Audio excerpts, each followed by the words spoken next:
नमस्कार दोस्तों, मेरा नाम पवन कुमार है और मैं राजस्थान राज्य के नागौर ज़िले के सोमना गांव का निवासी हूं।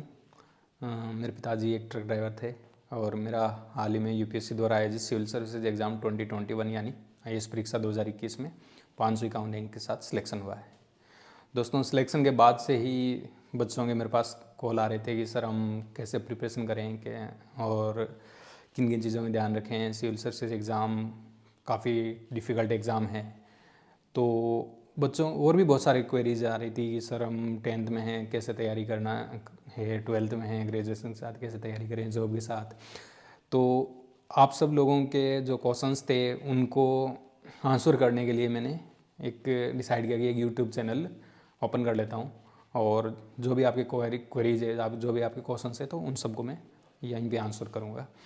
और साथ में यूपीएससी का एक बहुत लंबा एक्सपीरियंस है मेरा, लगातार हर बार प्रीलिम्स मेरा क्लियर हुआ, 3 बार मैंने आईएएस इंटरव्यू भी दिए हैं। तो कहीं ना कहीं जो एक पढ़ाई का मुझे लगता है कि मेरा जो एक्सपीरियंस है पढ़ाई का, वो भी आप लोगों के काम आना चाहिए। और विशेषकर हिंदी मीडियम वाले बच्चों के लिए जो है कोचिंग और गाइडेंस की बहुत ज़्यादा ज़रूरत है। बाकी अगर आप देखो रियलिटी में तो हिंदी मीडियम से सिलेक्शन तो हो रहे हैं, मात्र 2-3% सिलेक्शन है। ठीक है, 15-20 बच्चे हर साल सेलेक्ट होते हैं। और जबकि मार्केट है वो बहुत बड़ा है, कोचिंग से बूम कर रही है, बहुत बड़े बड़े, यानी सिर्फ और सिर्फ फ्रॉड के नाम पे, रियल में वो ग्राउंड लेवल पे वर्क नहीं कर रहे। तो इस वजह से कहीं ना कहीं बच्चों का मैं क्लोजली देख रहा हूँ कि भाई कई 5-7 साल हो गए अभी तक उनका प्रीलिम्स नहीं निकला। तो ऐसे बच्चों की हेल्प करने के लिए मैं आपके साथ रहूँगा इस चैनल पे। और मैं कोशिश करूँगा कि आपको थोड़ा बहुत मैं पढ़ाऊँ, जैसे भी मेरे को टाइम मिलेगा तो मैं पढ़ाऊँगा भी आप लोगों को, ताकि आपको थोड़ा आइडिया बन जाए कि किस तरह से आपको प्रिपरेशन करनी चाहिए, किस पढ़ाई की क्या टेक्निक होनी चाहिए। और दोस्तों, इस वीडियो में थोड़ा सा मैं अपना ब्रीफ इंट्रोडक्शन दूंगा कि जो मेरी पृष्ठभूमि है वो मुझे लगता है भारत की 80% जो जनता है वो मेरे जैसी ही है, मेरे जैसे ही बैकग्राउंड से आई है। तो दोस्तों, मेरा जो जन्म है और जो बचपन है वो मेरे गांव में भी था। मेरे पिताजी वहाँ गांव में मिट्टी के बर्तन बनाते थे, जो उनका एक पुश्तैनी काम था। हमारा पुश्तैनी काम है, अभी भी गांव में कुछ लोग हैं जो मिट्टी के बर्तन बनाते हैं। पिताजी मिट्टी के बर्तन बनाते थे और साथ में मुझे पढ़ाते थे। दिन भर मिट्टी काम करते वो अपना, शाम को फ्री होके नहा धो के फिर मुझे पढ़ाते थे। और पिताजी ज़्यादा पढ़े लिखे नहीं थे, लेकिन बहुत ही उनके जो विचार थे वो ऊंचे थे। तो इस वजह से मुझे जो बड़े लोग हैं, महान लोग हैं, उनकी स्टोरीज, जीवनियाँ बहुत सुनाते थे, कहानियाँ सुनाते थे। और गांव में कहीं ना कहीं लाइट वगैरह होती नहीं थी, तो जो एंटरटेनमेंट का साधन था वो यही था कि बड़े लोग हैं, हम उनको पकड़ लेते कि ये कहानी सुनाओ, हमें कहानी सुनाओ। और वो कहानियाँ, वो चीज़ें, उन कहानियों ने मुझे बहुत इंस्पायर किया है।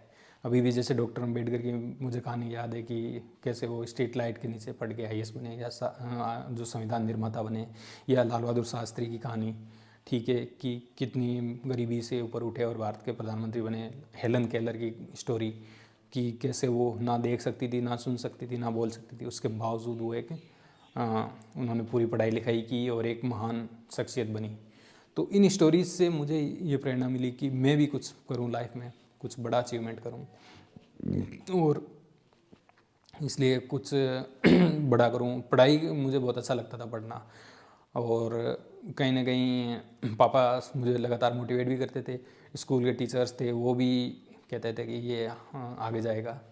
और जैसे ही गांव में टीचर्स ने बोल दिया, पापा को सजेस्ट किया कि आप है ना, ये बच्चा बहुत प्रतिभाशाली है और आप इसको शहर में अच्छे स्कूल में दाखिला दिला दो। तो फिर पापा मुझे वहाँ से गांव से नागौर ले आए और नागौर के सबसे अच्छे स्कूल में मेरा एडमिशन करवाया। और पापा ने वहाँ पर ट्रक ड्राइविंग स्टार्ट की। एक मोटर मालिक थे जिनकी उन्होंने ट्रक चलाई 25-30 साल तक। और स्कूल में जाता, स्कूल में अच्छा स्कूल था, वहाँ पढ़ता। और लगातार मैं कोशिश करता कि मैं अच्छा जो भी काम करूँ मैं उसको 100% करूँ, अच्छे से करूँ, जैसे मेरे पापा जी कर रहे थे कि ट्रक ड्राइविंग कर रहे थे, लेकिन उसके बावजूद उन्होंने कभी कुछ सिगरेट, दारू कुछ नहीं पिया। जबकि आजकल अगर देखा जाए तो 90% ज़्यादा ट्रक ड्राइवर्स ऐसे होंगे जिनमें कोई ना कोई नशे की लत होगी।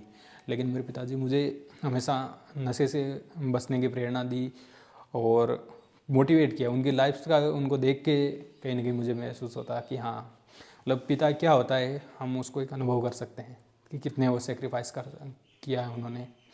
और स्कूल में पापा अपनी तरफ से बेस्ट करते थे, लेकिन स्कूलों में क्या होता है कि कई बार हमारे सोसाइटी में भी ऐसा होता है कि जो संपन्न या सक्षम लोग हैं उनके साथ कहीं ना कहीं टीचर्स का व्यवहार है वो अलग रहता और हमारे साथ थोड़ा सा डिफरेंट रहता। लेकिन मैं उस कमी को पूरा करता मेरी पढ़ाई से। और स्कूल के बाद फिर मेरा जो पीएमटी में सिलेक्शन हो गया और मैंने गवर्नमेंट डेंटल कॉलेज जयपुर से बीडीएस किया। और उस दौरान हमारे कोई सीनियर थे, उनका सिलेक्शन भी हुआ था आईएएस में, तो फिर आईएएस की तैयारी स्टार्ट कर दी। और आईएएस की तैयारी में दोस्तों सिलेक्शन की जर्नी काफ़ी टफ रही।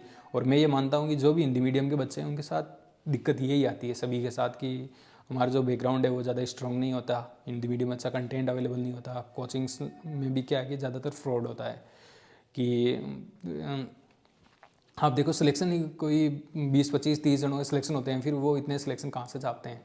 तो इस तरह से इनके चक्कर में जो है मतलब सही गाइडेंस, सही मैटर, बहुत सारी दिक्कतें आती हैं हिंदी मीडियम वाले जो हम्बल बैकग्राउंड बच्चे। तो इस तरह से जो प्रोडक्टिव ईयर 4-5 साल होते हैं वो तो ऐसे ही चले गए। उसके बाद मेरा इंटरव्यू कॉल होना चालू हुआ और 2021 में लास्ट में मेरा सिलेक्शन भी हो गया। तो ये एक ब्रीफ जर्नी थी मेरी और मुझे उम्मीद है कि जो भी मेरे पास अभी भी कई बच्चों के कॉल आते हैं और मैं कोशिश करता हूँ कि कॉल या जो भी क्वेरीज आती है तो उनको रिस्पॉन्ड करने की, कि भाई मुझे लगता है कि ये एक मेरी ड्यूटी है, एक मेरा दायित्व है जो भी विशेषकर हिंदी मीडियम के बच्चों के प्रति, कि उनके साथ ये दिक्कत हो रही है।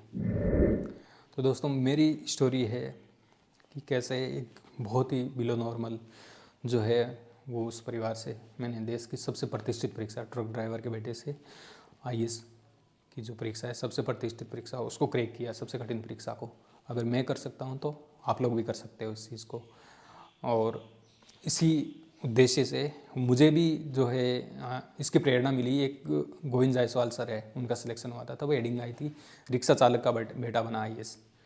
तो उससे मुझे प्रेरणा मिली कि यार अगर वो कर सकते हैं तो मैं भी कर सकता हूँ, और अगर मैं कर सकता हूँ तो फिर आप लोग भी कर सकते हो। तो कभी अपने आप को कमज़ोर ना माने, आपके अंदर वो सारा सामर्थ्य होता है कि आप लाइफ में जो चाहो वो अचीव कर सकते हो। और जीवन में कभी भी हिम्मत नहीं हारे, गिव अप ना करें। मेरे लास्ट अटेम्प्ट में सिलेक्शन हुआ तो कहीं ना कहीं ऐसे था कि भाई हो ना हो, लेकिन मैंने मेरी तरफ से बेस्ट किया।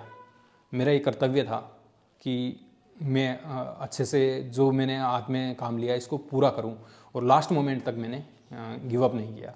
तो बच्चों आप भी जीवन में ध्यान रखेंगे, अगर हमें असफलताएं मिल जाए तो असफलता से हमें सीख लेके और फिर आगे बढ़ना चाहिए, ना कि उस पर बैठ के हम रोएं लगातार। उससे कोई फ़र्क नहीं पड़ता, दुनिया को कोई फ़र्क नहीं पड़ता। आप कमज़ोर हो, आप असफल हो तो कोई फ़र्क नहीं पड़ता, लोगों को कोई संकेत नहीं होती। तो इसलिए अपनी जो भी कमज़ोरियां हैं, अपनी जो भी गलतियां हैं, जो असफलताएं हैं, तो बैठ के उनसे हमें सबक लेना चाहिए और आगे की सोचना चाहिए। यूपीएससी से एक चीज़ आप लोग सीख जाओगे कि कैसे जो चीज़ हमारे हाथ में नहीं होती उस चीज़ के बारे में हमें सोचना ही नहीं है। हमारे हाथ में क्या है वो हमें आगे करना है, ठीक है। रिजल्ट आपके हाथ में नहीं होता, तो इसलिए बिना रिजल्ट के जो टेंशन किए आप तैयारी करो अच्छे से। और ये जर्नी है वो अब सिलेक्शन के बाद ऐसे लगता है कि यार मतलब जर्नी ज़्यादा इंपॉर्टेंट होती है, डेस्टिनेशन के बजाय जर्नी में ज़्यादा मज़ा आता है, ठीक है। तो इसलिए आप जिस भी यूपीएससी की जर्नी की जिस भी फेज़ में हो, थोड़ा अपने लिए टाइम निकालें और जर्नी को एंजॉय करें। और बाकी आप अगर बेस्ट करोगे तो प्रकृति आपके साथ न्याय करेगी, अच्छा करेगी। Thank you.